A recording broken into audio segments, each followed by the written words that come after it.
Welcome back. We still have Mr. Steve Okafor, the CEO of Kofana Securities, still on the line and joining me to discuss the top stories. Now, Mr. Steve, thank you for joining us and helping us in analyzing these topics as this day. Now, let's talk about the review. Why is it that it has to be the Association of Bureau de Change who is coming out to tell us to be wary of Naira gaining strength? What do you have to say about that?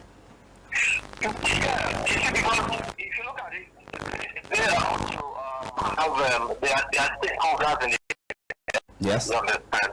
And one way or the other, they may also benefit from being able to at least enlighten the public of what is happening. Because it looks like I said, just like you mentioned, it's not supposed to be them that will be doing things. Yes. It's supposed to be the CBN. Okay?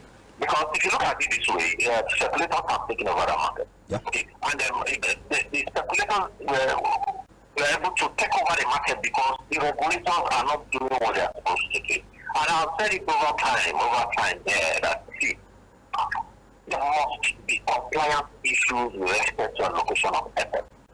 What are those compliance things that you need to, yes, CBN need to look out for? Those that receive allocation officially must come out and disclose what they did at the end of the business. That is the only thing that will plug that loophole around to. Okay. It is not done right now. Yeah, there are a lot of stories flying around how because the FX they are getting right now to take the backlog, to solve the backlog issues. There are stories making around that it's not palatable. But the bottom line is, how long will this continue? We have over $1 trillion cash outside the banking system. And nobody knows that quantum of cash, what they are just doing is chasing dollars. Get it, save it, wait for it to proceed and they sell. I'm going to continue that way. Wow. Now let's not look at the effect of debt rising in the manufacturing world, and talking about banks and talking about loans accrued by the federal government. What do you think would be the impact, or what has been the impact to the economy? Now let's first of all look at it this way. Most of these manufacturers import inputs, raw material. Yes. When the Naira is at depreciating, costs of these raw materials increase for the manufacturer. And how do they meet up? How would they be able to meet up with increasing costs? Borrowing for the bank. So, seeing that increase in debt by manufacturers, it's hard to see that it's not part of it. They must borrow to be able to import raw materials needed for that, because visually everything we consume in this country is important.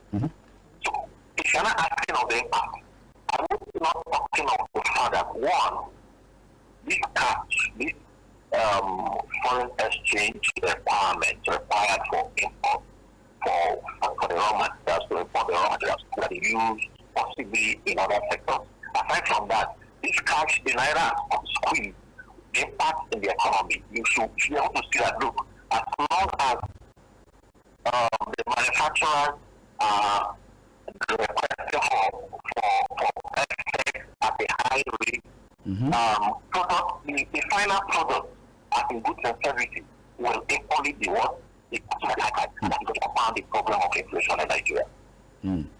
Now, let's not look at the rate at which loan. I mean, we're having debts in the banks ranging from not getting to about 6.7, over 6.7 trillion naira. Would you think that won't have effect in the banking sector? And now, majority of this cushion effect will be transferred to the typical average Nigeria. How do you think we should take that? Now, let's look at the double-edged sword. Yes. The double-edged sword in that increase in debt. First is the fact that if peradventure these manufacturers are not able to sell their goods at the required prices to break even, they will default. that will increase the backbone in the bank. And when that happens, the banks will not be able to declare much profit. And that may even, at the worst case scenario, may lead to the liquidation of that bank. Yes. You understand? But then the other aspect is that it definitely has to compound the inflation in the country, because prices, once manufacturers import at high price, it definitely will sell at higher price. Yes. And right now, the biggest challenge in the economy right now is the inflation rate. And who are those that want to keep prices at the common man in the street? All right, thank you so much. You are a security expert. It has been said part of the reasons why the Naira is actually failing and the effect on the economy as regards security issues. How do you think that play out, that security actually affect the economic issues in Nigeria, in the sense that affecting the typical layman to the point of the economic transactions in the country, down to Forex? Now let's look at on the security angle. Quite well, you know the challenges you're having in the middle belt in the country. Yes. You understand? Headers, farmers capacity, farmers not having access to their farmland. I know quite well that part of the problem we're having today is because the non-oil sector, that mainly agriculture, which is actually agriculture, yes, is not possibly, it's not living up to its being good. And why is the agricultural sector having this problem? Farmers cannot get to the farmland and produce. Farmers, there lack of road infrastructures to move products from the rural areas to the urban areas. And now, even that insecurity is compounded. Every day you hear that farmers are kidnapped on the roads. You understand? It's not just travelers. It's also areas in the north, in the middle belt.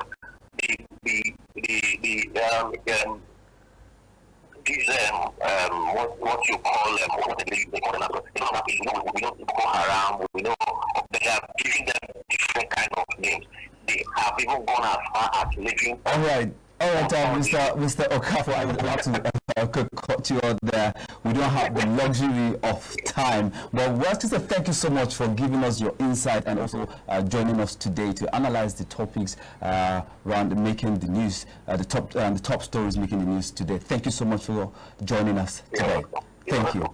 God bless you. And still to come, Nigeria exchange limit continues to bullish run, and so many other stories to come. We'll go for a quick break and we will be right back.